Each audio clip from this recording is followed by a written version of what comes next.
President Duterte has threatened to cancel the Visiting Forces Agreement dahil sa pagkansela rin doon sa US visa ni Senator Bato Dela Rosa.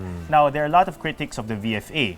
Sinasabi nga nila dapat na yan ibasura, pero kung ika-cancel ito over the cancellation of Senator Bato Dela Rosa's visa, ito ba ang tamang solusyon sa krisis na ito ng administrasyon? Well, unang-una, Atom, intindihin dapat natin yung kahalagaan ng Visiting Forces Agreement.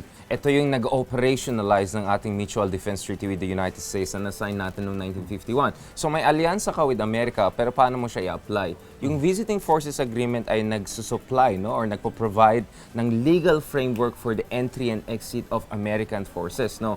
Kumbaga, kung wala kang legal framework na yan, hindi mo alam anong rules of and regulations that will govern yung entry and exit of American soldiers. So kung tinanggal mo yung VFA, it will have a huge impact in terms of yung pag-implement ng ating Mutual Defense Treaty and alliance with the United States, which of course is a very important issue in light ng ating mga hidwaan with China in the West Philippine Sea. So while a lot of countries in the region, including Communist Vietnam na dating kalaban ng US, ay lumalapit sa Amerika para protektahan yung interest niya, it seems the Philippines is pushing back against the United States.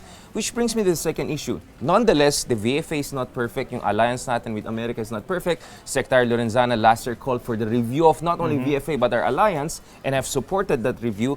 But the basis of that is national interest. Hindi yung interest ng mga kaibigan ni Pangulong Duterte, hindi yung interest yung mga inner circle ni Pangulong Duterte. So if the basis is personal, or some would even say petty, rather than national interest, that sends a very wrong signal to the rest of the world na itong Pilipinas, yung leadership ng Pilipinas, ay hindi nag-iisip ng long-term strategic interest ng kanyang bansa, but they could be easily manipulated or influenced based on the interest of their inner circle or personal whims and interests. Nonetheless, kanina, I had an exchange with Secretary Lorenzana. This is about President Duterte feeling that by targeting Bato Dela Rosa, who was the chief implementer if it's drug war, they're targeting President Duterte himself. So this is about his mandate, his key policies, more than just Bato Dela Rosa. Si Pangulong Duterte, if you look at this in the context of our conflict also with China in terms of the West Philippine Sea, he can come out very strongly and push back against a foreign power kapag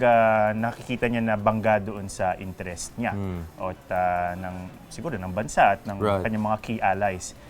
Would you like to see the same thing from the president when it comes to China? There's only on one issue I've seen the president standing up to China. That was when China was calling for yung pagsara ng mga pogos dito sa Pilipinas kasi illegal yung gambling. But President Duterte stood up to them. But what did President Duterte do when some of our former senior statesmen, including a former Justice and Ombudswoman Carpio Morales and former Foreign Secretary, were denied entry to China via Hong Kong, no?